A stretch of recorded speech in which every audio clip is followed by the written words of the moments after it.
సెట్లో దాదాపు ఎప్పుడు ఒక 200 మంది 200 అంటే చాలా చిన్న, 400 ఉండేవాళ్ళు, 600 ఉండేవాళ్ళు. ఎలా మేనేజ్ చేస్తారు సార్ అంతమందిని? అంటే అది వాళ్ళు ఎవరి పని వాళ్ళదేనా? అంతే. ఓకే. మంచి టీం ఉండేది మాకున్న కోడైటర్ కానీ, మాకున్న అసోసియేట్స్ కానీ, పక్కా టీం ఉండేది. ఇప్పుడు ఈ సినిమాకి ఆర్థర్ విల్సన్ గారు మెయిన్ సినిమాటోగ్రాఫర్ అండ్ ఆండ్రూ గారు కూడా కొంచెం పార్ట్ తీసినట్టున్నారు కదా. అంటే ఆండ్రూగా ఆర్థర్ విల్సన్ గారు కెమెరామ్యాన్. సాంగ్స్ పార్ట్ కోసం ఆండ్రూ గారిని పిలిపించాం. ఎందుకంటే సినిమా పేస్ ఫాస్ట్గా వెళ్ళి రిలీజ్ అవ్వాలంటే ఆన్ టైంకి ఇంకోళ్ళు హెల్ప్ కావాలి. అప్పుడు ఆర్థర్ గారే ఆండ్రూ గారిని సజెస్ట్ చేశారు. అంటే ముందు ఈ వర్క్కి ఆ వర్క్కి మ్యాచ్ అవ్వాలి. నేను వచ్చి నెంబర్ 1 కెమెరామెన్. ఆర్థర్ విల్సన్ చాలా పర్టికులర్గా ఉంటారు. ఫ్రేమింగ్ కానీ, లైటింగ్ కానీ, మూడ్ కానీ చాలా పర్ఫెక్ట్గా ఉంటాడు. సో ఎవరెవరు అని అంటే టైంలో ఆండ్రూ గారి పేరు చెప్పడం, అప్పటికే 75% ఫిల్మ్ అయిపోయింది. సో మౌంటేజ్ సాంగ్ కోసం కానీ, అబ్రాడ్ సాంగ్స్ కోసం కానీ ఆండ్రూ గారిని పిలిపించాం. ఆయన కూడా చాలా బాగా వర్క్ చేశారు. ఈ సినిమా ఇంత క్వాలిటీగా వచ్చిందని చెప్పాలంటే గర్వంగా చెప్పొచ్చు. అది only because of Arthur Wilson. Okay. ఇప్పుడు మీరు సినిమాని డైరెక్ట్ చేశారు, both as a director, writer and as a fan, right? డైరెక్టర్గా మీ ఫేవరెట్ సీన్ ఏంటి? As a fan what's your favourite scene from? డైరెక్టర్గా అంటే చాలా ఉన్నాయి, ఒకటి కాదు.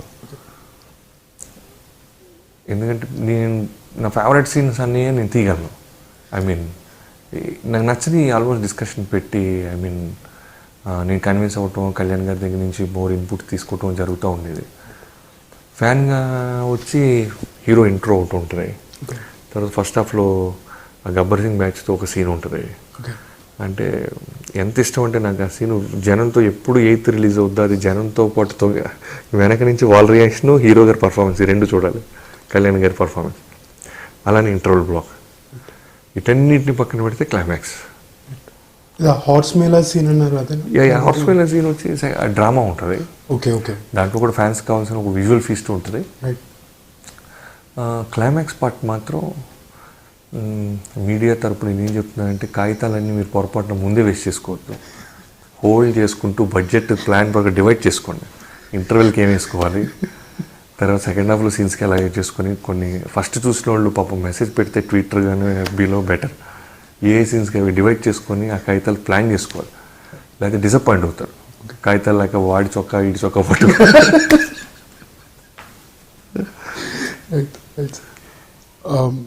సో మీరు I'm sure you've seen the film multiple times. What's your gut feeling April 8th cinema release అమ్మా? Guts girls I love and Power Star is there. We gave out a guts feeling. Fingers crossed లేకపోతే very confident? Very confident. Right. ఎందుకంటే cinema మేము బాగా ఎంత తీసాం, కళ్యాణ్ గారి వాళ్ళు ఎంత బాగా చేశారు, మిగతా క్యాస్ట్ అండ్ క్రూ సపోర్ట్తో పాటు రీరికార్డింగ్ చాలా మేజర్ ఎసెట్ ఈ ఫిల్మ్కి. దేవిశ్రీ ప్రసాద్ గారు అంటే అన్ని సినిమాలు కష్టపడతారు. ఈ సినిమాకి అనేసరికి ముందే చెప్పాను కదా, కార్పెంటర్లు వీళ్ళు ఎంతమంది ఫ్యాన్స్ ఉన్నారు. దేవి పెద్ద ఫ్యాన్ కళ్యాణ్ గారికి. అంటే మ్యూజిక్ డైరెక్టర్ అనే విషయం మర్చిపోయి ఏయ్ అని విజిల్ వేసేసి బల్లెక్కేసేసి అడుగుకి ఇడుదుకి గందరగోళం చేసేస్తుంది. సో లాస్ట్ నిన్నే వచ్చాను నేను చెన్నై నుంచి దేవి గారితో వర్క్ చేసుకొని. చేసిన ఫస్ట్ హాఫ్ని, చేసిన సెకండ్ హాఫ్ని జనరల్గా ఓకే అనే దాన్ని కూడా మళ్ళీ ఆపిచ్చి మళ్ళీ ఒకసారి చూద్దాం సర్జీ, మళ్ళీ ఒకసారి చూద్దాం సర్జీ, మళ్ళీ ఒకసారి చూద్దాం సర్జీ అని, అంటే చాలా ట్రాక్స్ మార్చాడు. హీరో థీమ్ అయి ఉండొచ్చు, లవ్ ఫీల్ థీమ్ అయి ఉండొచ్చు, ఇంటర్వ్యూలో ఎమోషన్ అయి ఉండొచ్చు, క్లైమాక్స్ అయి ఉండొచ్చు. Pin to pin, frame to frame ఎక్కువ కేర్ తీసుకున్నాడు. ఎందుకంటే అంత ఎక్స్పెక్టేషన్స్లో ఉన్న ఫిల్మ్ రీచ్ అవ్వాలి. పైగా కళ్యాణ్ గారు రీరికార్డింగ్ మేము చేసిన తర్వాత చూడటం జరుగుతుంది కాబట్టి అంత ఫ్రీడమ్ ఇచ్చారు కాబట్టి ఆ స్థాయి ఎక్కడ ఉండాలనేది ఎక్కువ వర్క్ చేసాం. Right. So one final question, మీరు కళ్యాణ్ గారి దగ్గర నుంచి నేర్చుకుంది అంటే పర్టికులర్ లెసన్ అంటే కళ్యాణ్ గారి దగ్గర నుంచి ఫస్ట్ మనం ఏదైనా థాట్ లెవెల్లో ఉన్నదాన్ని స్ట్రాంగ్ పాజిటివ్గా నమ్మేయాలి. అది అయ్యిద్దా అవ్వదా అనేది సెకండరీ. అవుతుందని దిగేస్తే ఆటోమేటిక్గా నేచర్ సపోర్ట్ చేస్తుంది. అది నెంబర్ ఆఫ్ ఇన్సిడెంట్స్లో జరిగింది కళ్యాణ్ గారి విషయంలో. మిడ్లో April 8th మనం వస్తూ ఉన్నప్పుడు డైరెక్టర్గా నాకు, ప్రొడ్యూసర్ శరత్ గారికి, మా టీంకి ఎక్కడో 25% డౌట్ ఉండేది.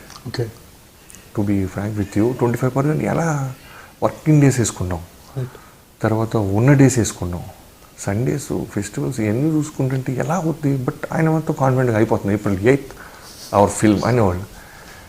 రాలేదని చెప్పకూడదు, నమ్మి దిగితే చూద్దాం, లవ్ చేస్తాం కదా మనం ఇన్ని, అదేదో చూద్దాం. ఎందుకంటే ఇక్కడ దాకా వచ్చి ఇన్ని కోట్ల మంది ఈయన ఫ్యాన్స్ అయ్యారంటే ఏదో మ్యాజిక్ ఉంటుంది.